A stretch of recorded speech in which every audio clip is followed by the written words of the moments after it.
Happy New Year, everyone! Today is New Year's Day and I am excited to keep making some book videos this year. I want to try something a little bit different.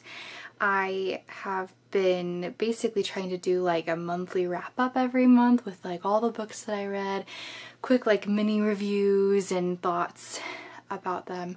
But I think what I want to try doing is more of like a vlog style now. So thinking of like just taking little snippets of videos every few days or so, and I want to maybe put out these vlog type videos once or twice a month, and then hopefully do one other bookish type video during the month of just something that I want to chat about, not necessarily what I'm currently reading. So hopefully this is fun and works out, and I hope you all like this format. I hope I like this format. I think it's going to be a little bit easier for me with balancing having a new baby soon, because I can kind of do shorter snippets of filming, I think. So let's go ahead and pass some more books.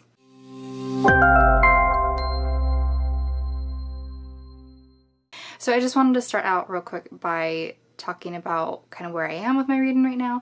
I just finished Beneath the Scarlet Sky last night. It was great. It was very sad, but also had lots of just beautiful moments, talking about faith and courage and finding happiness, even when life throws really tragic things at you. I've talked about that book a little bit in my previous video, so just know it's a World War II story, a real story, like true events, and is really, really powerful. And I would definitely recommend it if you're looking for like a hard-hitting book from about World War II that can teach you some beautiful lessons. For Christmas, I got some fun books. I got this, The Tales of Marigold. Do you remember that like cozy autumn book video I put out? You might not. But I talked about like my comfort book, or a comfort read, a book that's pretty much always a comfort read for me. And I said Once Upon a Marigold was that book for me that I was always happy to go back to, had a lot of fun with. And my brother got me that, along with, I found out now there's a sequel and a sequel to the sequel. Trequel? Threequel? I don't know what you call that. But there's like 2 more books in like a series, and I don't know why, but I had no idea that there were more books after Once Upon a Marigold. So I'm really excited to reread Once Upon a Marigold and read these next 2 books as well. I haven't started it yet, but I am very excited to get around to that. I also got Cytonic by Brandon Sanderson. So excited. I started it over Christmas break, so I'm already, if you can see where my little bookmark is, about a third of the way through. Yeah, it looks like about a third. Chapter 18, in case that means anything to anybody. It's been really good so far. It goes just right back into things. It's been really fun seeing Spencer in just kind of different circumstances. It's been fun having Mbot, just his normal funny self. I really liked the new character introduced so far. I'm really interested to see, I don't know, just there's definitely things you can tell are off, and you're just, I don't know, I'm just so excited to see how it all unfolds, how it all turns out. It's been really fun so far. It's a really fast, easy read for me, but also like so enjoyable, and I love that. So I've been blowing through this, and I'll come back when I've read some more. And we also got Dune for Christmas. Technically it was Calvin's gift. Calvin's in the middle of reading Rhythm of War right now, and so he was like, I need to probably focus on finishing that before I start Dune, which is also a very long book. So he was like, you can go ahead and read that, and I'm just like, I've got lots of books on my plate, but I will probably read that soon. So excited to get to that one eventually. And then on my phone, I just, over Christmas break in December, I was like looking for just cute Christmas romance books to read, and couldn't find a lot that were available at the time, of course, because like everybody else was looking for Christmassy books to read. So one finally came in on Libby for me just like yesterday, a couple days ago, I don't know. So I'm gonna check that one out. It's actually a collection of like 3 novellas from different authors.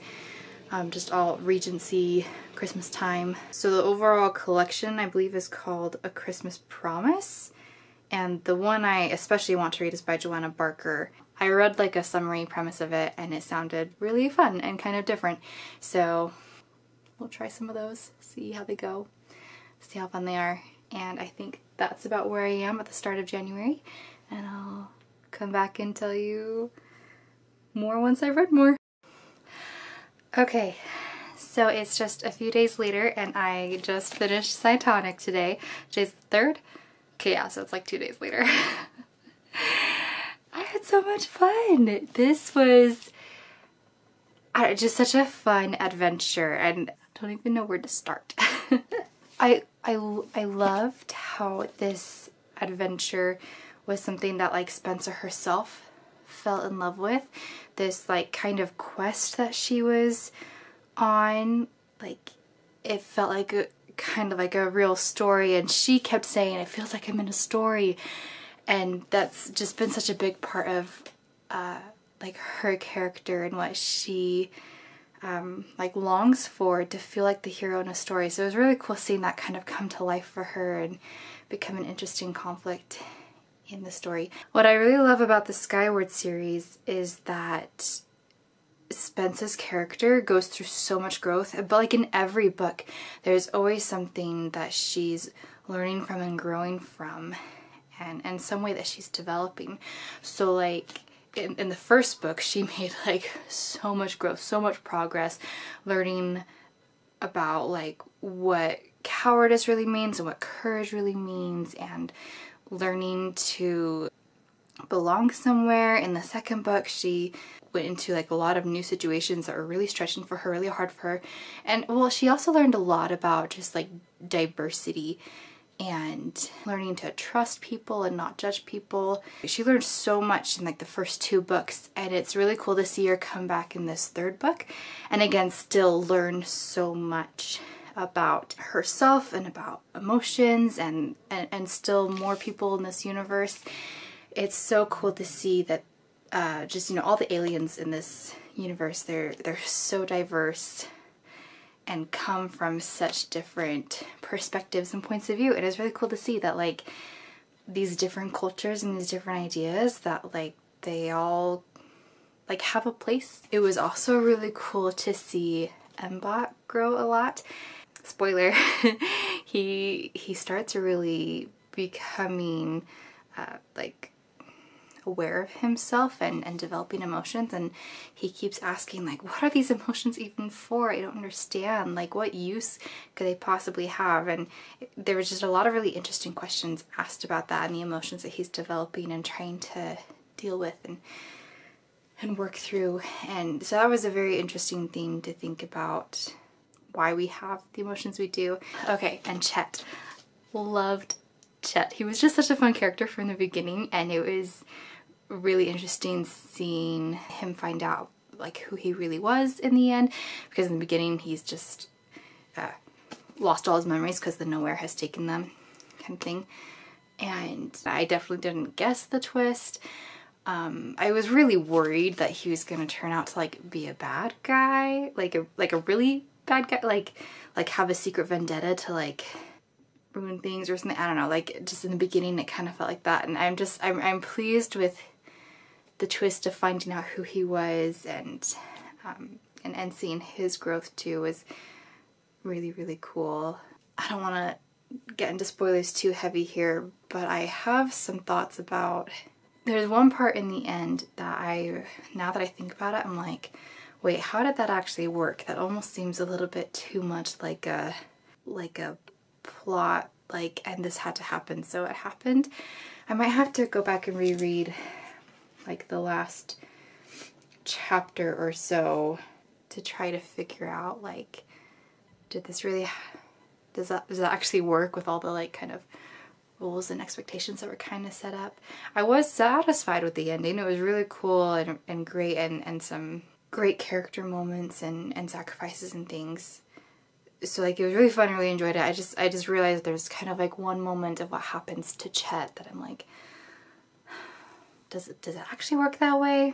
It's a bit about his courage staying with him, if you've read it, you know what that means. And I'm not sure if that could have really happened or not. Anyway, I'd love to chat about it with you if you have read this and have thoughts about it.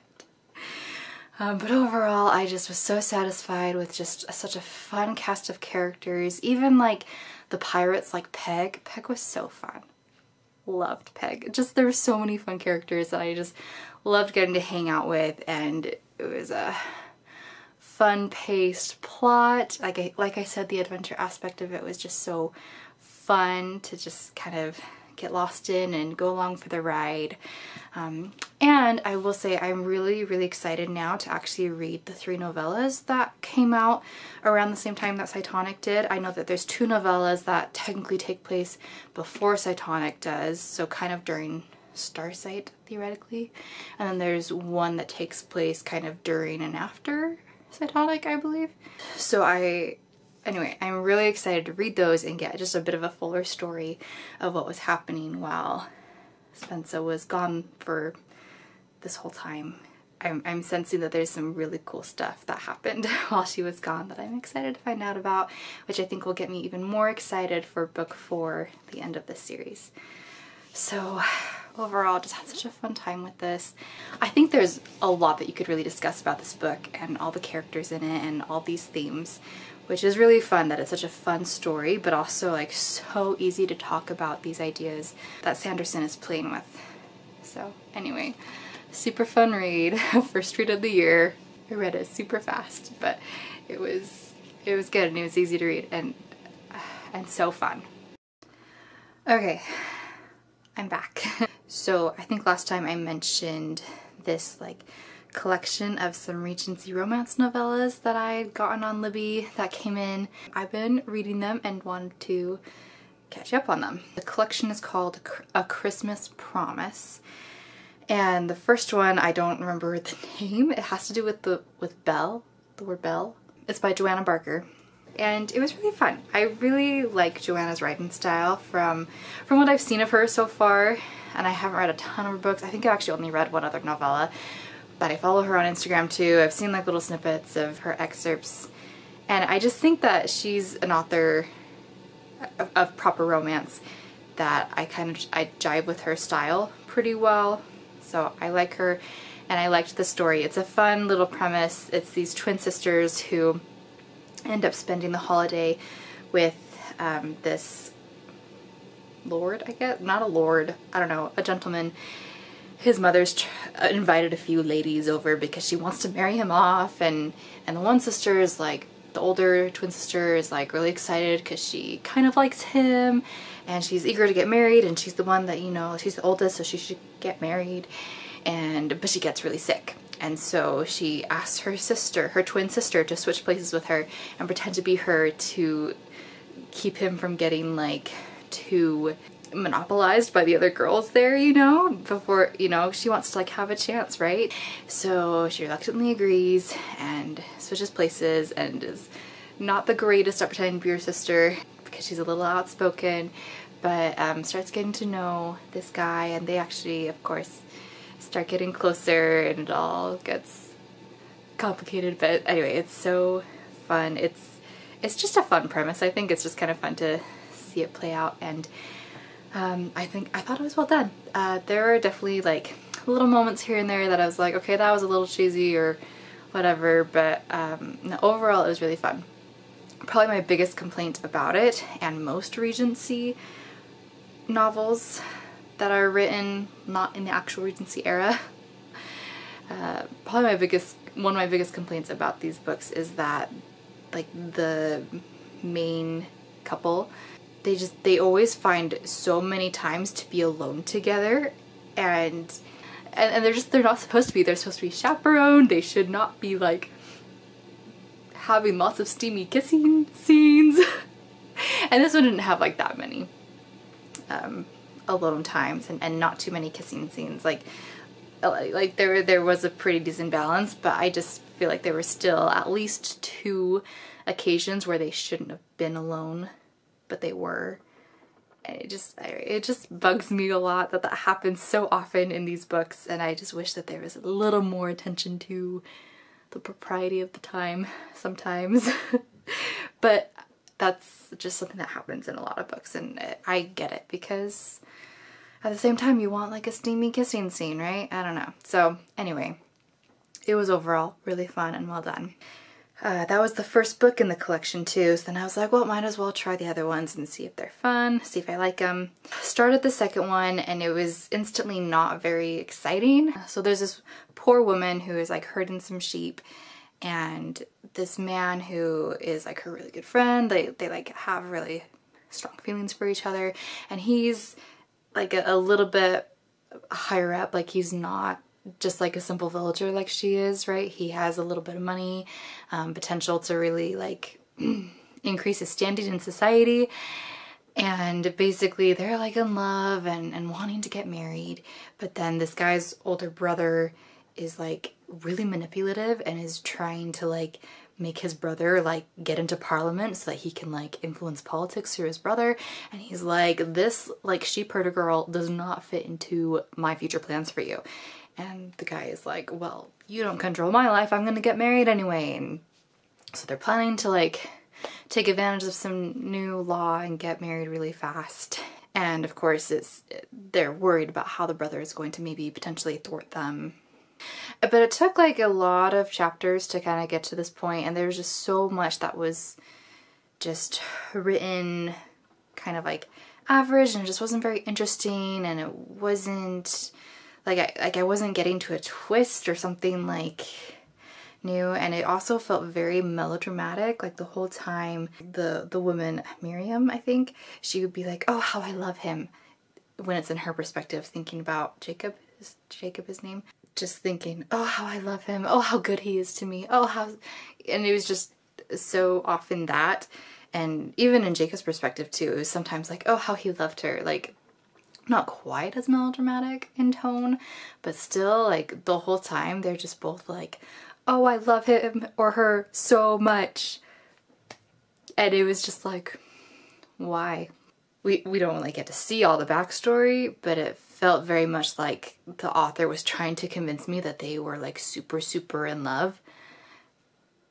When like it would have been so much nicer to just see them interacting a little bit more. They got like a little bit of that, but most of it was the very melodramatic, oh, how I love him. And anyway, so I was not interested, and then it came to a point where I like started skimming paragraphs, like reading just a few words out of every paragraph, and I knew exactly what it was saying, I knew exactly what was happening. It was all so predictable and cheesy, and eventually I kind of saw what an early on conflict kind of would come to be, but I was not interested. I was not sold. It was boring me. So I was like, you know what?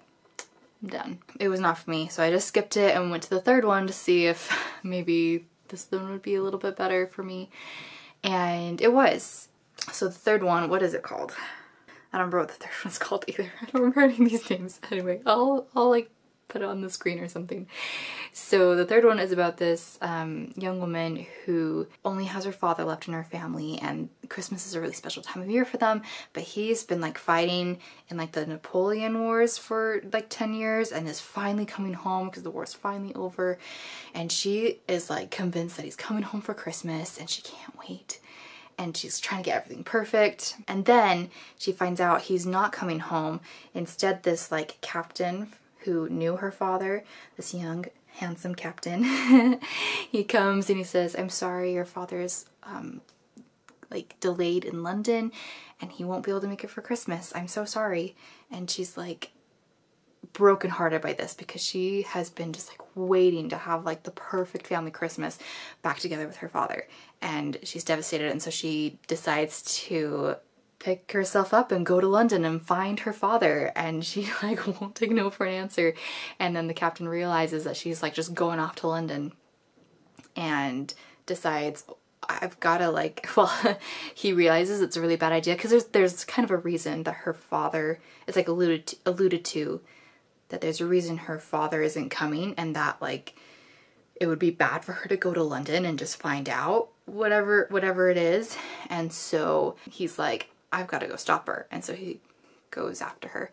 It feels like a kind of a little bit of a different story than I've really had with like Regency romances before. So it's interesting. I generally like the characters. I really like Captain James Stewart, him and his friend Private Matthews.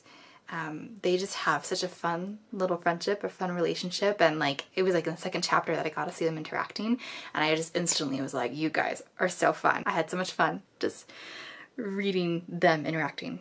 They were so fun. So I love those two and how they play off each other. And Lucy's character took me a little bit longer to warm up to, because in the beginning she just didn't feel like she had a lot to her, and her kind of stubborn, like wanting to just like run off to London, that kind of caught me off guard, and I didn't realize that that was like her personality until it like happened, and then it was like, oh, okay, I guess this is her personality. So it took me a little while to warm up to Lucy. Yeah, so I feel like those first two chapters were like pretty well done, and especially the second chapter, like they just kind of sold me on the story, and I was really excited to see these characters interacting and getting to know each other more. And I was really interested, had like guesses about what might be happening with her father. When I first started reading like the first chapter, I thought her father was like gonna be dead, but I realized if it was that dramatic, like she would have learned that by now, and there's no way he could have been like, he was delayed in London. Like he wouldn't have said that. He would have said like, your father's dead, right? So there's something going on, and I'm wondering if maybe he's like decided to remarry, or maybe he's been like really injured from the battle and is trying to recover or something. I don't know. I feel like there's a couple different things that would be dramatic. I'm not sure what they are yet. Anyway, so we'll see. My only kind of complaint, I guess, I'm a little bit disappointed having gotten a little bit further in. I think I'm on chapter 5 right now. And like right after that chapter 2, where like I had so much fun, the setup of things started to get just a little bit more clunky, and it was like suddenly Lucy was really attracted to the captain and like wanting him to pay her attention, not just as this young lady he was trying to keep track of, but like as a woman. And it was just like, where did that come from? Like, why the switch? Like, it was definitely planted early on that they were both like physically attracted to each other and thought each other, you know, good looking, which is great, but like, I don't know, there was just no real moment where it made sense for her annoyed feelings for him to switch to like, well, actually I think I kind of like you and I want you to like me, you know, like there was no switch that made sense for that. So some of the things that are coming up are making me go like, why do you care so much about him already? And I know it's just like a novella and it doesn't have a lot of time. You gotta like kind of speed things through a little bit, but it feels like there wasn't the right moment for her to like change her feelings for him. And there's just a few other little clunky moments. Like I just barely read this scene where they like had stopped in a town and were going to this Christmas dance, and he's like, you look really beautiful, you know, complimenting her. I think he says that she looks enchanting, right? And you know, very flattering. And she's like smoothing down her dress, and she's like, well, I'm not like wearing a ball gown or anything, but like, thank you. And he's like, oh, I wasn't talking about your dress. I was talking about like you, like your eyes, your smile. Like, you are so beautiful. And there's like no actual reaction from her. She just says, thank you, you look handsome too. Like, there's no deeper blush or like swelling feeling in her heart being like, wow, that was so like, and that was like such a sincere and charming compliment. And it was something so like down to earth of him like caring more about like her than like what she's wearing. He gave her such a high compliment, and there's like, there was a big reaction before when she's like all focused on her dress, and then this incredible compliment, and then there's just like no dialogue tag at all, just thank you, you look handsome too. There's just lots of little moments like that where I'm like, it's so clunky and just not focused on quite the right things. I'm really picky about Regency romance books, even though like I enjoy this genre too. I mean, it's just fun to like be in that time, in that world, and I do genuinely like a good like romance plotline, but I think my definition of good is it's just, I really enjoy seeing development and relationships build, and I just like things to be a little bit more, I guess I like a slow burn more than like a fast falling in love over a few days while you're traveling to London kind of thing. I don't know. I'm picky, I guess. but I'm still trying to have fun with it. I'm definitely gonna try to finish this one unless it gets like really disappointing super fast. I'm hopeful that it'll at least still be pretty fun, even if not the best. It's only January 6th and I've already been like reading so much and talking so much about these books. I might want to already go ahead and wrap this up here. I might be having a baby next week. Who knows? Oh, I almost forgot. So I did get in the Labyrinth of Drakes, the 4th book in that Lady Trent memoir series. Got it on Libby. I think I have just about finished chapter 3. So already making a little bit of progress on that and liking it so far. It's nothing crazy exciting yet. It's kind of a more setup of, you know, how she's going on her next adventure to study some more dragons.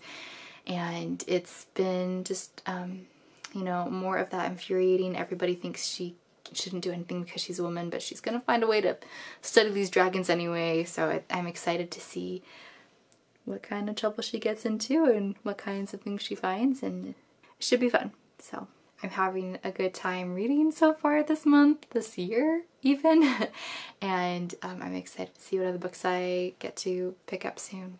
Alright, hope you are having a good reading time too. Let me know what you're reading in the comments. Let me know if you are liking this vlog format, if it's weird, if I don't know, like let me know what you think. Thanks for watching. Let's go past more books.